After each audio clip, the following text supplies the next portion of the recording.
aircrafts, which are normally used by the security agencies in this country. I think mostly they were referring to the defense forces. And I think they say some of them were bought long time ago. And recently you found the one that crashed. And unfortunately, the chief of defense perished in that crash. They said it was a Honda aircraft and so forth. So for me, if these aircraft are going to serve the defense forces and other security agencies, I think that is already good, and we should not have really so much concern as long as they're of good quality and they'll be used objectively. Having said that, you see Kenya now has been accepted and approved by America. And when we talk of America, actually we are talking of the world, because America is going to make Kenya popular by, even by what they have done. They have said for the last 16 years, there's never have an African president visiting being accorded such kind of reception which our president was given.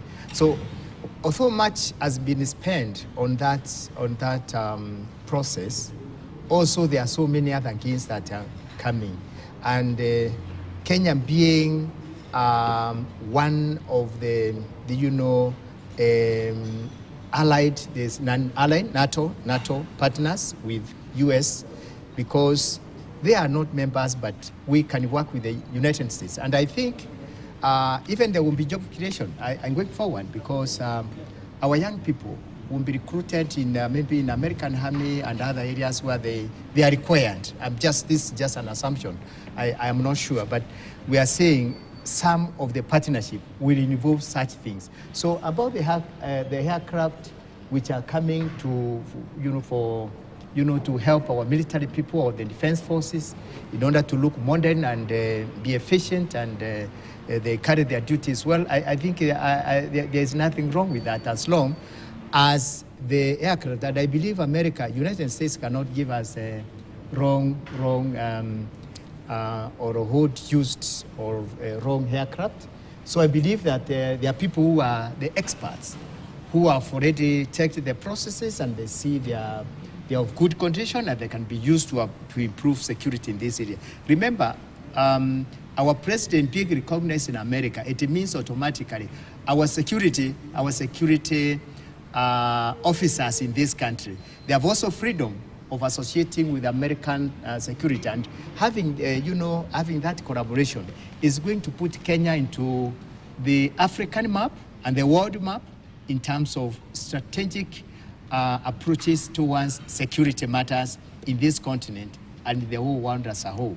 So for me, the president has done the country great.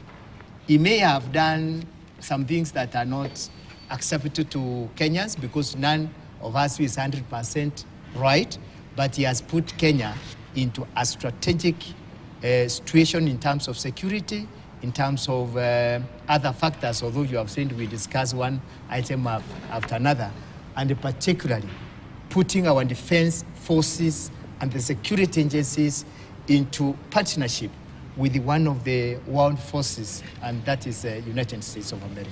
But that's not any new thing up our collective sleeves as far as partnership on the military or maybe security forces is concerned. Maybe just to plumb it deeper, as you will put it. So that is not anything new that we can say that is diametrically different from other visits or other cooperations we've had between Kenya and the United States as far as military is concerned or security. I think it is strengthening. It's strengthening. We are talking of strengthening and improving. It's not new. There's nothing really new. Many things are done, but there is a base. That's why I was talking of the theory, which was being criticized as is basic. Everything as a beginning. Everything as a beginning. All right. So what you are saying here, Debar, is that there has been this kind of collaboration and partnership before, but it has now been strengthened and put in another perspective, which was not there before. And even the way our president was received in the United States. That means America is going to improve and strengthen the collaboration between our military and their military, And I believe Kenya is going to benefit, one of the beneficiaries. Maybe the details will be discussed by experts All right. who are in the military themselves. But They know what they are doing. Dr. Martin Olo. This is a place where we raise the bar in terms of analysis, because what Professor is saying should be properly couched in terms of what it is, geopolitics. In geopolitics, you are looking at the struggle or the identification of a region, which essentially is important, strategic, for purposes of security, for purposes of collaboration and so on. So what this trip has done is to elevate Kenya back to, in terms of relationships, in terms of geopolitics, to a strategic position for the American interests within this region. The construction of the air facility in Lamu, The airbase. the US airbase, military, is yet an emphatic statement where then the military operations for the US can actually be mounted from here. It also means that it's a strong statement for Kenya not to drift towards the east, towards China. The signing of the Nairobi-Mombasa Road is a major coup, if you like, because those interests, I mean, the reason why there's been all this delay is been because a tussle between American interests and Chinese interests. And for this, having now Americans sign on to this and construct that road is an important strategic statement, and now combines to replace, I mean, to actually bring back Kenya to the geopolitical formation in which the US and Kenya can have a very clear relationship. That said, let us also say that this trip actually elevates the country, and the president has, President Ruto has made Kenya now go up a notch higher. It opens up resources from the other allies that the US has with respect to their collaboration. So strategically, this is very important.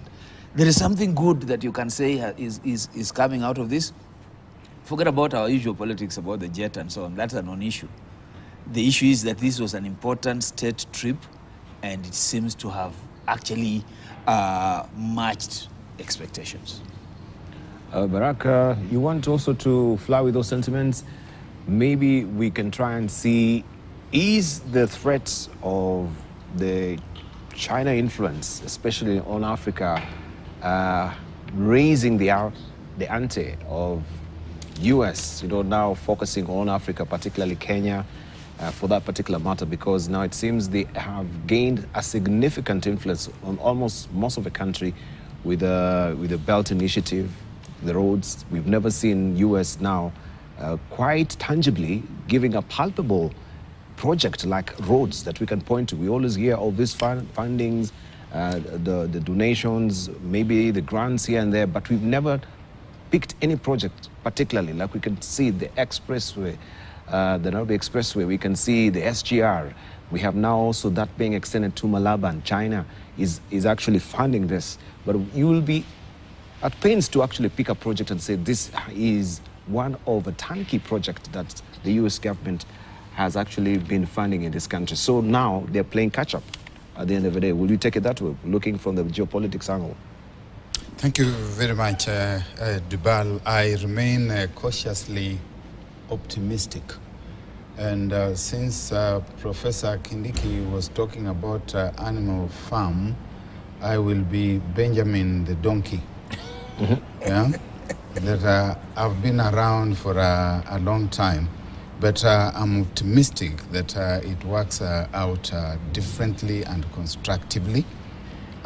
Sufficiently informed that after the collapse of the Soviet Union and of the Warsaw Pact, because we have to juxtapose NATO here with the Warsaw Pact, NATO, which came into existence in 1949 as basically propagandist, militarist, and an ideological conglomeration of Western countries on the one hand, and which was countered by Warsaw Pact in 1952, and which agglutinated around the USSR And we know that after the collapse, so-called collapse of communism, and the coming down of the wall of Berlin, which was the physical, symbolic representation of that ideological conflict, that America led NATO and other Western entities into a very arrogant space towards Africa and the third world, and they told us that we would now have to fend for ourselves. What they did not see was that China was on the rise under Deng Xiaoping and those who have succeeded him since that time, and they made inroads into Africa, and now America and the West generally have got to come back to Africa. They thought that they had become a unipolar superpower, but they are seeing that there's emergence of superpower capacity elsewhere and of a very practical dimension.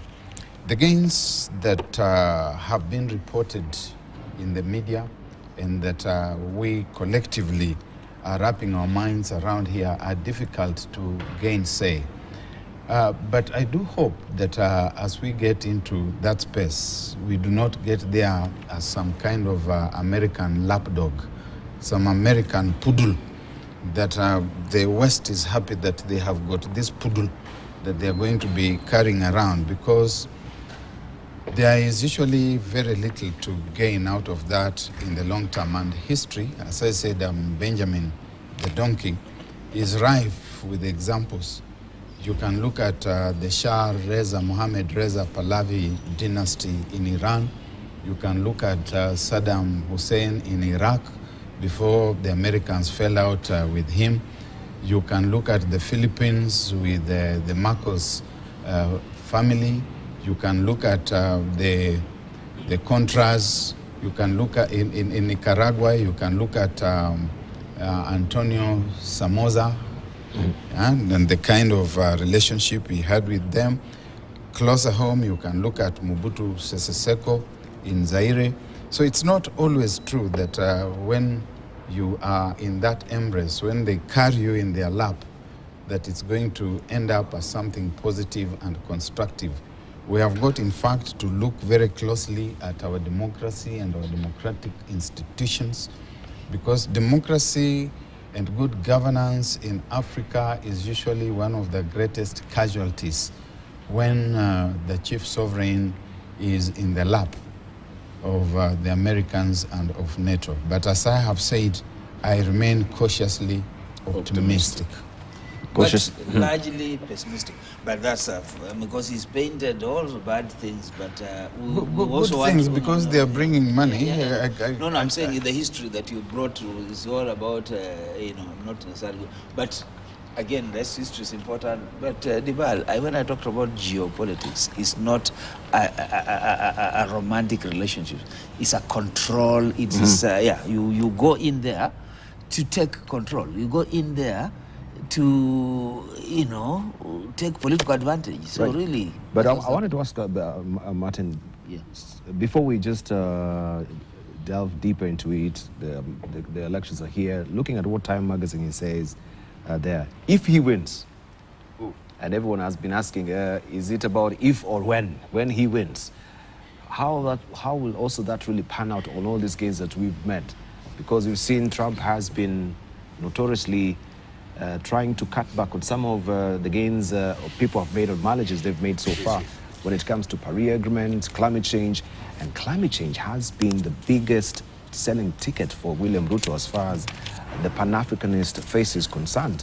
And this man here, if he wins, all the funding of climate change that we've been promised with the African Green Initiative being the rallying call of it, what will it portend?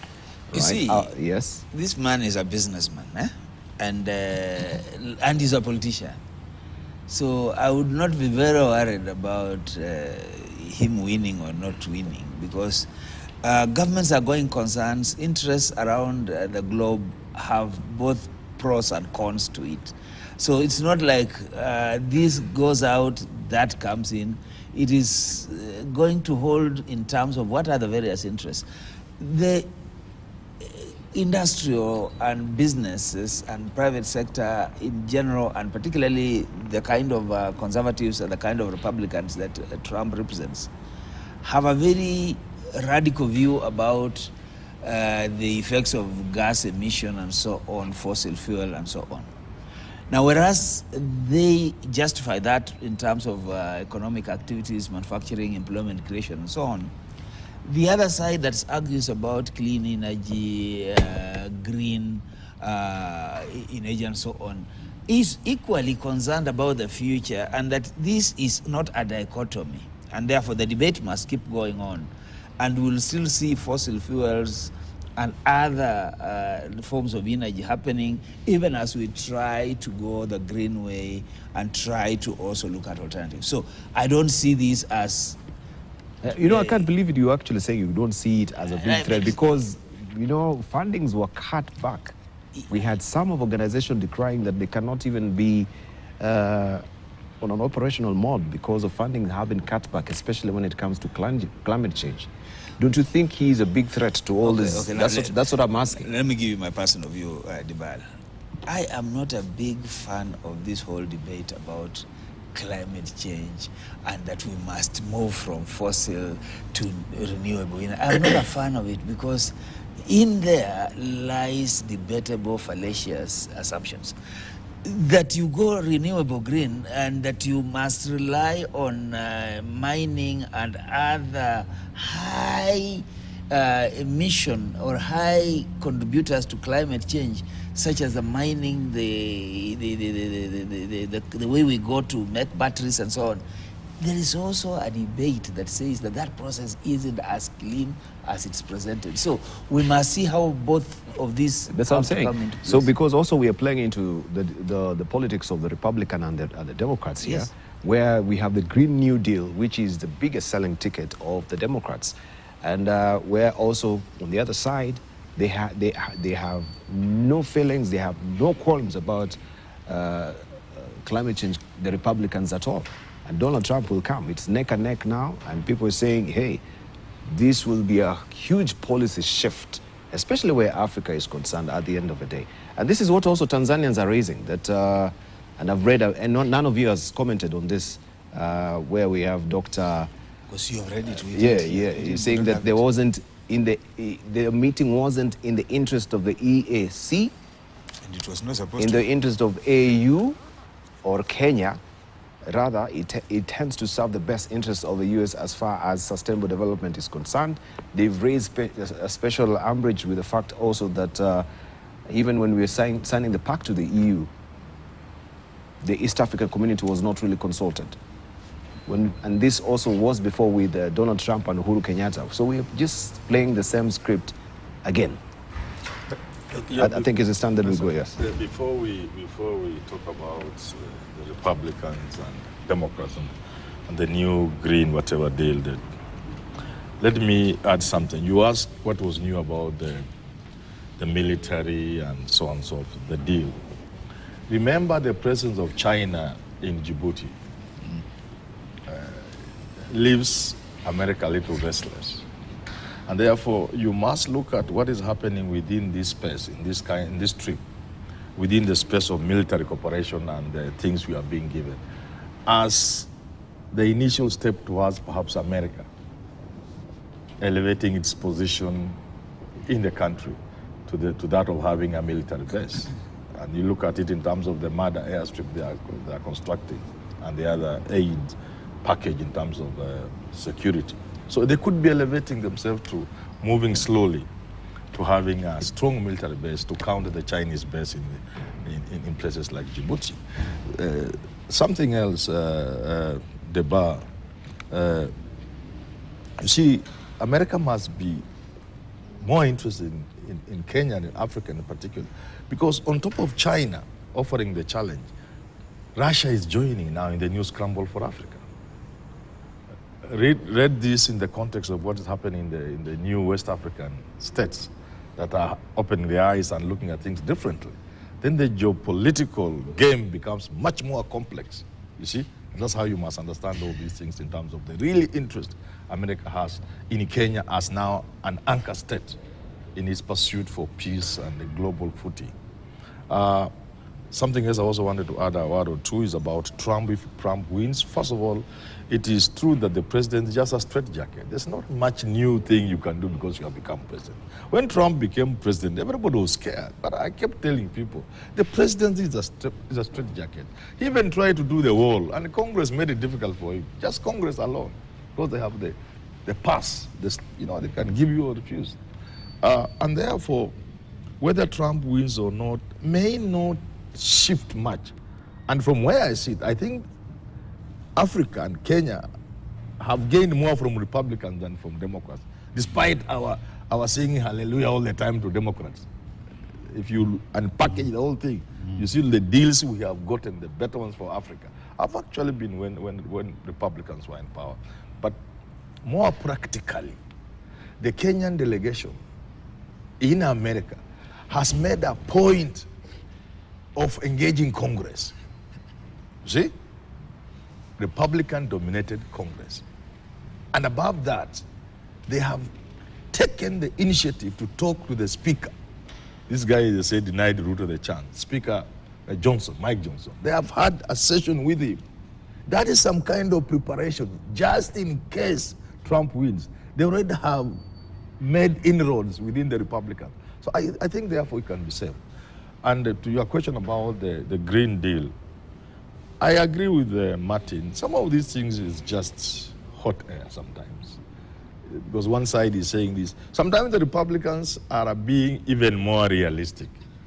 When Trump says, let us exploit our oil under the sea. Look, come on, let's go for gas. Let us not lie to ourselves. And some people even argue, coal may be dirty. I know it's dirty. I won't advocate for it. But some people may argue, these countries got where they are by exploiting cheap energy, which was coal. And whereas we may not necessarily go that direction, we should also have our eyes open and celebrate the things like Barack is saying cautiously. And therefore, we should not always dive into an idea, a concept comes, or carbon credit. We should be more critical and look at it. What does it mean? There are easier ways of generating energy, but nobody will tell you about that. They will tell you to go into solar, which is extremely expensive, which takes decades for somebody to break even. For you to go into solar and get to a point where you are now benefiting, it will take you 15, 20, 30 years. Yet there are cheaper ways of exploiting new energy. And this is the direction the conversation must be taking in future. There's a realization also that even when you're talking about the green emissions, that the carbon dioxide is not really as potent as methane is.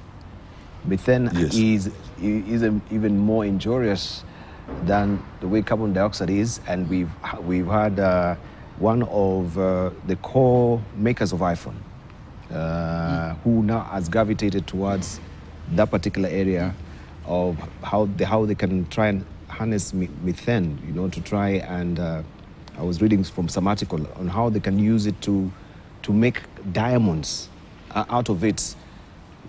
The other flip side of it, that what you're saying, maybe we've been given the hyper side, the hyperbole regarding the climate change on the carbon dioxide bit of it, but that is a debate maybe for when we sit around with the climate or climatologists, so to speak, at the end of the day. But the question that is more poignant is, Kenya now is a non-ally to the NATO treaty. NATO ally. A non-NATO ally. That's what I'm saying. Non-NATO ally. Yes. Very important. Yes. Especially looking at the geopolitics around that when we were talking. The whole war of Ukraine and Russia is centered about NATO and the NATO treaty and roping in Ukraine to become a member of NATO. If we can just perceptively look at this particular issue or this particular designation that we've been assigned, it comes with the implications at the end of the day. Are we now locking out Russia as our ally? So are we saying that truly, since now we are a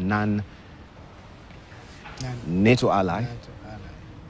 All these nations that are aligned or are against NATO, then we will not be facing their side. We will not be sitting at the table at the end of the day. We had an extension of the US, not the US, the Russia-Africa Summit. And the President Ruto elected not to join or to go for this particular summit. In itself also was a statement being sent to the leader of Russia. I mean, we had Ramaphosa and other delegates attending this particular summit, but his missing out also was very conspicuous. Maybe let me just say something small, just something small. Then we continue. Because of interest of time, we will come to you. Yeah. John. So thank you very much, Dibar. I think in this debate we are talking about the Kenya strategic position as it is,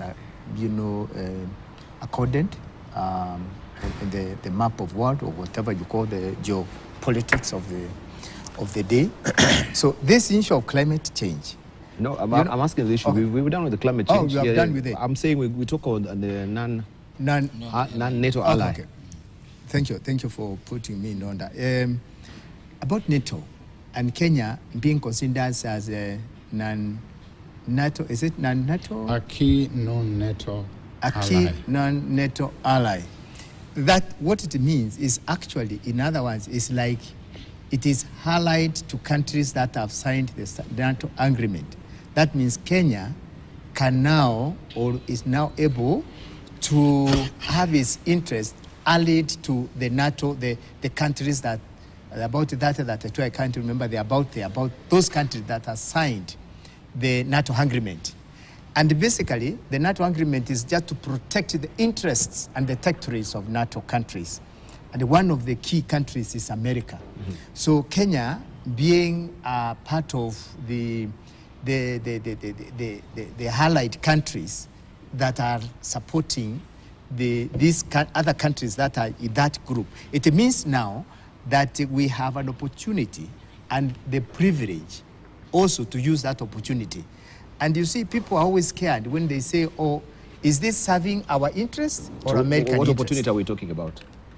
In terms of investment, trade, because although it's a military kind of thing where you are protecting the need, it goes with that, it's a package. It goes with other things like trade, investment, also improvement of like what we are seeing on the transport, on education, you can name them, because now you are partners, not only in military, but also in other areas of development.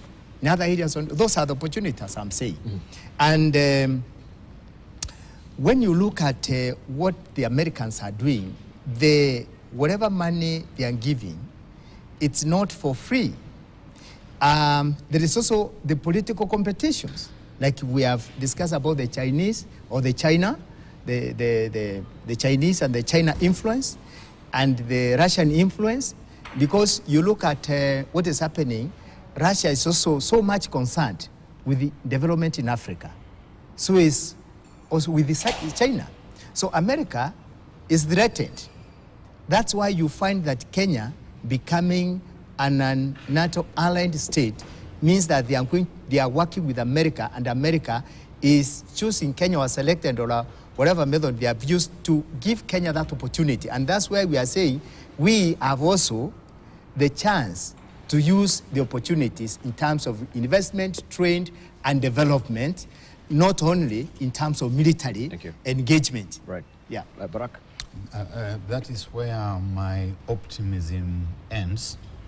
Yeah, because these so-called key non-NATO allies are about 18 or so countries, and you are an ally who is being clearly panel beaten to fit into militaristic contexts. Mm-hmm. And Haiti is a perfect example where this key non-NATO ally is being sent into the theater of the war, where the bullets begin to rain and where they are hottest. That is where you are going to find yourself having to send troops and having to be the ones to bite the bullets. Mm-hmm. These are proxy wars that have been fought in the past. The ones that we have seen in Afghanistan of 10 years, 1979-89, the Iran-Iraq war about the same time, the Korean War, 1952-62, the war in Vietnam, where you have these so-called key non-NATO allies.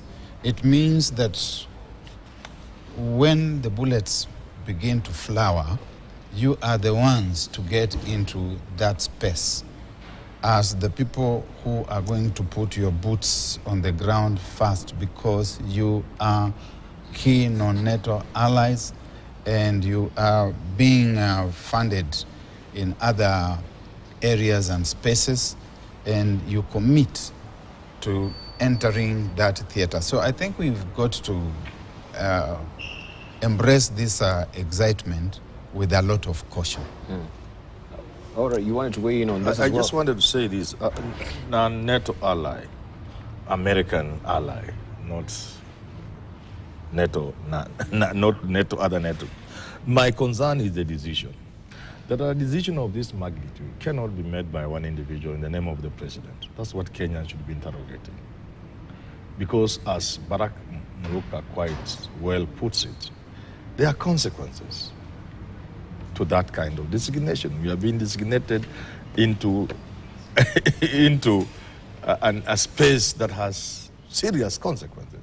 For now, also for the future as well. Yeah. What Should the president make such a decision of that magnitude unilaterally? My honest opinion, no, and Kenyans have to interrogate this using state institutions that are mandated to do so. And I call upon Parliament and other institutions to call the president to order and tell them it may be a good idea, but it has to be a Kenyan conversation before you go into We get there. before you get there. Right. And secondly, Let secondly, finish. you know, like Muruka says, you are boxed into situations. You are boxed into situations where you may have a problem dealing with countries like Russia and China, with all the benefits that China, for example, is bringing to Kenya and Africa. You are even more serious. You are being put in awkward positions when a vote is being taken at the UN, and they are looking at you. Like recently, when we are voting on Palestine, they are looking at you. You are ally. You must vote the way we think. Yes. So you are being boxed into a situation that can be very, very awkward when the whole country is saying no. We are going. But as a president or as a Kenya delegation there, you are bound by this allied situation. But there's a saving grace. There's a saving grace there. The saving grace is that many of the NATO nations are beginning to question something they have not been doing in the past. They are also beginning to question a lot of the propaganda about Ukraine has been dismissed by most European countries that are NATO members. They don't buy the propaganda in the manner they bought the propaganda of weapons of mass destruction when they came to Iraq. No, they are questioning. And they are distancing themselves. Otherwise, the war in Iraq now would have been, not Iraq, was Ukraine, would have been much worse if Europe was what it used to be. So I think we should not be overly worried, because if NATO countries themselves, members, are questioning some of these things, we who are appendages, we can question a lot more. You know, Dubal, I worry about these Kenyans sitting here and behaving as if we are supposed to be happy, or we are supposed to be pleasing everybody, that, oh, if we please Americans, the Russians will be unhappy and the Chinese will be unhappy. I want to tell you one thing, that every country works in its best interest. Yes. So President Ruto is in the US. Yes, Americans have their interests, and so do we have our interests, and we have managed to agree on a few things. Making Kenya a non-NATO ally for the US it's important for US and it's important for us because it will come with its own benefits. Which are these benefits that I'm not? I'm struggling to understand. It will be good for you also to highlight the benefits because of us, Prof. You are mentioning some of its benefits. There is something One that of them is that we are a legitimate target. no. That's what I'm saying. That's not a benefit. Can I we're putting ourselves in the crosshairs. Can I be left to advance my thought because I'm not a pessimist on this one. There is a partnership. In fact, let me just read to you something. The Twitter handle of the president of the US says this, that I know the responsibilities President Ruto and I have laid out will work the best in us. And what is he saying? He's saying working to designate Kenya a major non-NATO ally. 2, launching the the Nairobi-Washington vision. So there's a vision there. And then he's also saying kickstarting a new era of technology cooperation. Now you're asking which benefits? 4, strengthening our people-to-people partnerships. To strengthen the long-standing bonds between our people and our conviction that democracy delivers to citizens. Now, those are major levers. And that is the president's Twitter handle. Sure. Now, basically what we should be saying is that the reason why the Russians would want a stake here is if it is in their best interest. What you are seeing happening in West Africa, where the new leaders in Senegal and what is the other country where the young man is, are Senegal. Now, Senegal is elected, but there's this other military guy, Traore. Oh, Traore. The point they're making is that gone are the relationships that France established with Francophone countries, because they were always inversely against their interests. So even France has to wake up. If they don't do things differently, they are going to lose their influence. Remember what happened in Rwanda? Rwanda was a total rejection of Francophone policies and so on. So what are Americans saying? That before Kenya goes too far off, we want to reestablish our interests with Kenya, and we want to be with Kenya, bamba kwa bamba, as they would say. So there is nothing wrong with that. So we shouldn't be, we need some... the Constitution says what Parliament will need to approve.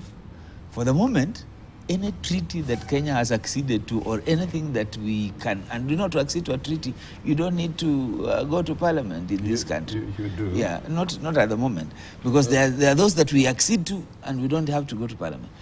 The point I'm making is, this is not one of those. To have a relationship with the Americans at the level at which is being established, we don't need Parliament. Under what? To join our no, we're not going to join. They are not saying we're going to join. Saying a non-NATO ally. A war pact. Yes. Because NATO is essentially a war pact. That's a misconception. Not an Atlantic. A misconception, and we can teach you about the history of NATO, Professor, if you are not informed. That NATO was part of what came up under the Harry Truman rolling back doctrine, and that it came up as a defensive mechanism, basically talking about war. And the clauses there talk about if you attack this one, the rest will consider themselves as having been attacked. And therefore, when you come in as a partner, you subscribe to that thinking, and you are ready to be called upon to get into the theater of war anytime. Professor, if you don't know that, go and read your history. What has to do with the business and trade?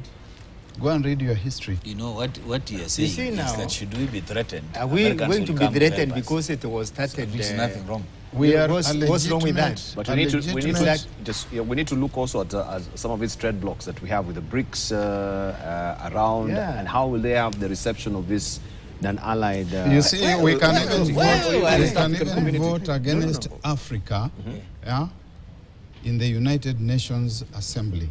If Africa takes a certain position, the AU, for example, and they say this is Africa's position, and they lobby and whip and mobilize African states to vote in a given manner, as a key non-NATO ally, NATO, as Manyora says, will be looking at us. All right. And they will be saying, you are going to vote. And we will vote. And we will vote. And there will be nothing wrong. All right. Yeah, just we, to follow, so we are just saying we are being cautiously optimistic. We need to ask ourselves just briefly, without going to the trade packs. I think we can unbank that much later. Why was the U.S. bomb, the U.S. embassy bombed here? Legitimate what he's saying. It is basically because... Yeah, so I'm asking. That's why we need to look at the blowbacks here. The friend of my enemy is my enemy. And we have taken beatings and beatings because of that. Yeah. Therefore, what Baraka is saying, and I'm trying to quietly say, is that we are on the same page with Barack. We are elevating it now. We are escalating it. If by mere association we have taken some beating, serious beating, now that there is a formal pact, so to speak, we could be in harm's way. These are the things Kenyans must face. But I wanted to address the issue of trade pacts. One of the reasons why Ethiopia are relatively, of course, a new emerging giant in Africa, but not at par with Kenya in many ways. Why it has had its push for the BRICS more successful than Kenya must be also be read in the context of what we are discussing today. Our bid and push and pitch to be part of the BRICS wasn't as enthusiastic as it should have been. We didn't put in a serious bid. We are. And there must be some influences around so that when we want to push, somebody else pulls our hand back and Ethiopia goes past us. These are the realistic things Kenyans will have to address as we engage more with the Americans in future. And we see also France has toppled China on loans as Ruto looks west. That is what was being carried on the Business Daily yesterday. France was also intending to take their troops to Ukraine. And this was the biggest debate as well within the NATO nations on why it's doing that. We know what is really happening there. So let's leave it at that. I want to get your closing remarks of the stuff for time. Let's begin with you, Dr. Martin Law. Great week for us as a country. I think that the president's visit in the U.S. profiles us correctly. I am not worried about the returns on it. We are equal to it. No country, no development ever happens without risks. And risks are an inevitability. So we will then face it when it comes to it. But with friends like America, I think we are better. So, all right, Barack Muluka with friends. I'll footnote it with a message here from my friend Kukubo Barasa. He says America and NATO allies are terrified by emergence of BRICS, B-R-I-C-S. The allies are aware that Ruto was going to join the BRICS and improve the spelling to BRICS with a K. And I like it. And as we say, therefore, let us accept the goodies, but let us remain vigilant and cautiously optimistic. Right, KO is the only letter that is missing from that brick. Yeah, thank you, Debar. I'm a happy person that Kenya now has raised its bar in terms of its profile in the international consideration, in terms of security and other strategic measures that countries are looked into. Issues about risks of joining BRICS, maybe China, Russia, and doesn't worry me so much because we are a sovereign country and we have to look at our own interest and the interests of those who are giving us the funding. So to me, I'm a happy citizen, and I think I'll join other citizens who are also in support of what Kenya is doing. Fantastic. Thank you so much. Okay. Those who didn't know Kenya on the international stand, there are many, have known Kenya. Those who knew Kenya now know it in a different light. Kibaki was in America about 20 years ago, 21 or so years ago, on a similar mission. He didn't profile Kenya in the manner in which Ruto has profiled Kenya. And therefore, Kenya on the world stage has received status that perhaps is an envy of many other countries. For that, we must applaud the president for doing so well in style, makes a Kenyan proud, seeing your president smart next to the world leader. You feel proud to be a Kenyan. And a lot of the things that have come with this trip are also good things for this country in terms of the agreements and the pacts and what have you, and the support, which we really must be proud of. But, like Muluka says, cautiously optimistic. Where we must question, let us not go to sleep merely because those who went to America have come with a lot of things on their back.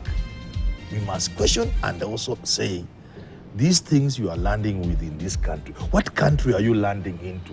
You are landing into a country where people are going through economic hardship and pain. You are landing in a country where you are loading more and more taxes on people. Give them space to enjoy these good things by giving them some relaxed atmosphere in terms of taxation. And you in government, stop squabbling. We wasted 5 years between 2017 and 2022 because of the differences between Uhuru and Ruto. We should not go the same path so that we have a chance. Thank you. So that Rigathi and Ruto work together and we have a chance to enjoy these good things they are bringing. We have not gotten a chance to discuss the Rigathi and Ruto a bit as well. I think we can we will that next week as well. That will be another day. But gentlemen, some of these people that yeah, Haiti is not as more dangerous than Somalia when we went there. yeah, you can fly actually to the international airport now is open, is back to work. But also there will be a delay with the deployment of this police to Haiti as well. That is another story we've not picked up. All right, you've been watching Uongozi today. Thank you very much for your valid company. We really do appreciate your company, and of course, you watching today's program. On behalf of our panelists, I want to thank them so much. Thank you. Always a treat having you on Friday, and we look forward to this conversation next week. Thank you. News Diary is up next.